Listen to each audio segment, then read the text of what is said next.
Bonjour à tous, c'est Emmanuel pour Free Lunch, votre podcast néolibéral favori.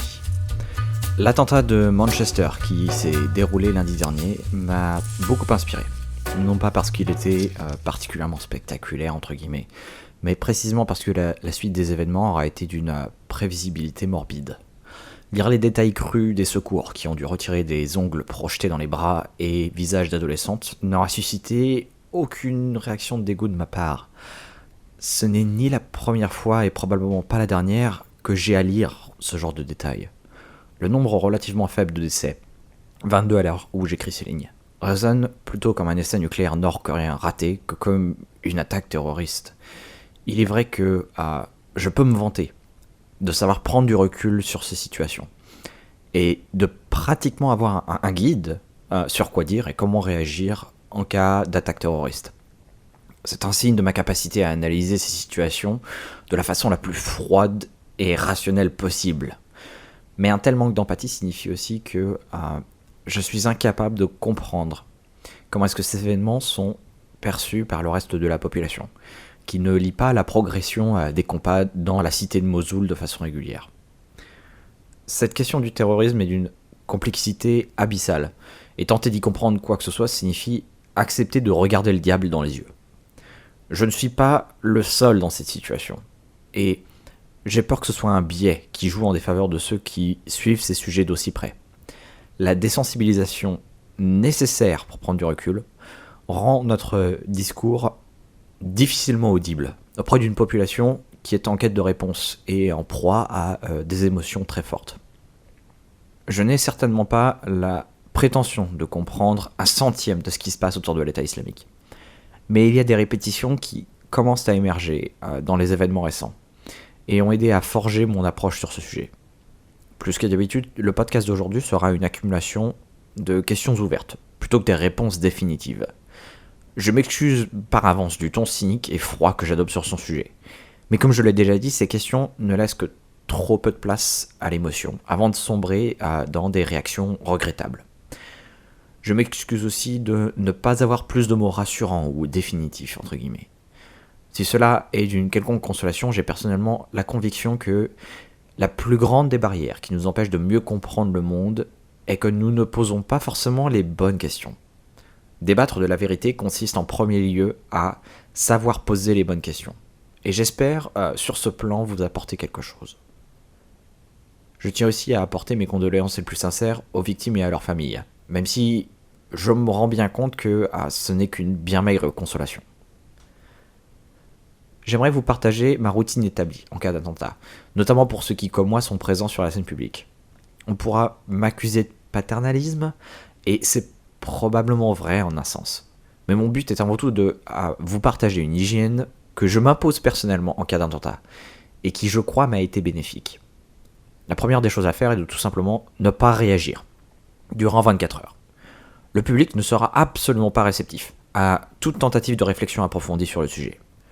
Les victimes se sentiront, à juste titre, insultées par le manque de tact. Et par-dessus tout, vous êtes susceptible d'être en position d'information erronée. Je ne suis pas en train de dire que vous allez fabriquer des informations de toutes pièces, mais qu'il faut un minimum une journée pour établir une chronologie des faits à peu près fiable.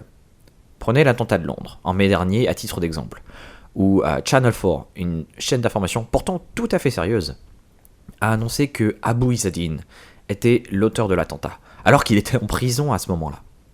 Même avec la meilleure volonté du monde, si vous basez votre discours sur de fausses informations, tout votre discours perd de sa crédibilité. Une fois que vous avez la confirmation que c'est un attentat islamiste, n'oubliez pas cette maxime. L'immense majorité des attentats sont perpétrés par des islamistes. Mais l'immense majorité des musulmans ne sont pas des terroristes islamistes. Ces deux propositions sont vraies, même si elles semblent contradictoires au premier abord.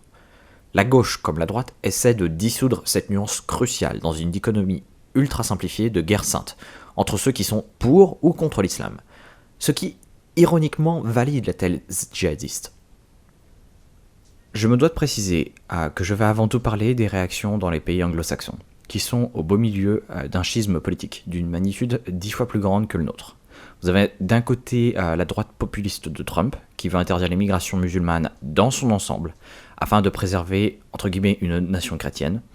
et de l'autre la fameuse gauche dite régressiste, qui, à force de jouer le jeu des politiques identitaires et du féminisme intersectionnel, s'est persuadée elle-même que l'islam est une religion de paix et que ces attentats n'ont littéralement rien à voir avec l'islam. Bien entendu, la réalité est beaucoup plus complexe, et je vous renverrai vers la description du problème tel que décrit par Samaris, avec sa notion de cercle concentrique. Harris est à ce jour probablement un des intellectuels les plus sérieux parmi les opposants à l'islam, mais il apporte néanmoins de nombreuses nuances très intéressantes. Je vous invite à consulter à ce sujet son court ouvrage rédigé avec Majid Nawaz, qui est un ancien islamiste. Parmi les questions que je me pose, nous avons en Europe un terrorisme qui est à la fois importé, mais aussi local. La majorité des terroristes sur les dernières années sont nés et ont grandi en Europe. Les terroristes déguisés en réfugiés ne sont pas du tout la norme, mais une extrême minorité. Cela questionne immédiatement l'efficacité des solutions du type Le Pen. Interdire l'immigration n'aura pas d'effet immédiat sur le terrorisme, s'il est avant tout le produit des enfants d'immigrés et non des immigrés eux-mêmes. Il y a aussi un problème au sein de la communauté musulmane, qui a tout du moins manque d'honnêteté et refuse d'assumer ses responsabilités. Imaginez une seconde qu'une dizaine d'attentats terroristes soient orchestrés dans divers pays occidentaux, tous revendiqués par une organisation barbarique nommée l'État chrétien, prétendant opérer au nom de la Bible. Je pense pouvoir dire, sans trop m'avancer, que les discours du type pas d'amalgame seraient beaucoup moins nombreux, et au contraire nous aurions quelques questions à poser au pape. Bien évidemment, je ne suis pas en train de dire que la communauté musulmane est responsable des attentats terroristes. C'est une notion stupide.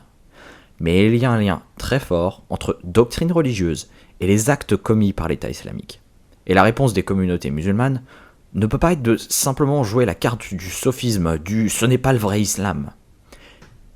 Est-ce qu'ils disent ça par réelle apathie ? Est-ce que c'est parce que ces communautés sont elles-mêmes menacées par des organisations politiquement très connectées et ont peur de prendre position ? Quand des voix réformatrices essayent de s'exprimer, comme celle de la fondation Quilliam ou des musulmans ahmadis, ils sont calomniés par la gauche et ostracisés par les autres communautés musulmanes. Idem avec les ex-musulmans, qui sont aujourd'hui parmi les minorités les plus oppressées au monde. Même en essayant d'être le plus charitable possible, je ne peux pas m'expliquer pourquoi est-ce que la gauche est aussi hostile à ces deux groupes. Ensuite, gardez à l'esprit que le but d'un attentat terroriste est précisément de causer le plus de peur possible. Pardonnez-moi cet extrême cynisme, mais les tueries d'Orlando et du Bataclan nous ont prouvé que les attentats suicides sont inefficaces si votre but est d'avoir le plus grand nombre de victimes. C'est une arme psychologique dont le but est de créer un maximum de chaos, tout en garantissant l'accès au paradis pour le martyr. Mais si vous êtes familier avec le monde des statistiques, vous savez probablement déjà que les attentats terroristes sont statistiquement insignifiants. Vous devriez être bien plus effrayé des voitures ou de la grippe, qui représentent une menace bien plus importante pour votre vie.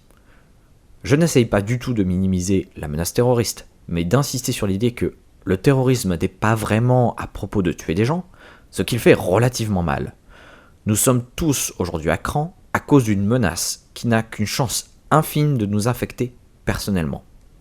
En ce sens, c'est une victoire pour les djihadistes. Une théorie que j'affectionne particulièrement est celle d'Iyad el-Baghdadi, selon laquelle le terrorisme islamiste aurait pour but de créer une mentalité binaire, où les musulmans doivent choisir entre l'État islamique et les infidèles. En orchestrant des attaques terroristes, le but est précisément d'antagoniser les populations occidentales afin qu'elles adoptent cette rhétorique et rejettent les musulmans pour les forcer à rejoindre le califat. Et c'est là où réside ma plus grande inquiétude. Jusqu'ici, cette stratégie a été couronnée de succès. Trump a été élu sur 3 axes. Le terrorisme, l'immigration et le politiquement correct. Dans les 3 cas de figure, je me permets de noter que la gauche a été complètement à côté de ses pompes. Il y a un cercle vicieux qui se met en place, où la gauche nie tout problème, ce qui pousse les électeurs vers le sol qui reconnaît le problème, même si ces solutions sont nauséabondes. Puisque nous sommes dans un monde de plus en plus polarisé, je ne vois pas la gauche revenir en arrière pour prendre un rôle plus proactif dans ce débat, et cela m'inquiète réellement. Pour répéter, je ne pense pas que le terrorisme en lui-même soit la menace. C'est beaucoup de spectacles, mais rien qui devrait nous pousser à rester cloîtrés chez nous. La vraie menace est que les électeurs trouvent refuge chez les populistes, parce que la gauche traditionnelle a sa tête enterrée dans le sable. Une mauvaise réponse est, à leurs yeux, mieux perçue que pas de réponse.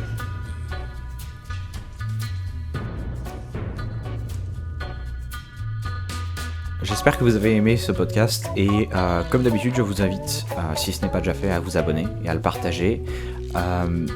Encore une fois, j'ai conscience que c'est un sujet qui est extrêmement sensible et donc si vous voulez laisser un commentaire, bien entendu il n'y a aucun souci, mais j'apprécierais que vous gardiez une certaine retenue sur le sujet pour des raisons assez évidentes. Et bien sûr, s'il y a un sujet que vous pensez que j'ai pas abordé suffisamment ou mal abordé ou quelque chose quelque chose que vous devriez me voir approfondir, n'hésitez pas à me le laisser dans les commentaires et je vous dis à la prochaine.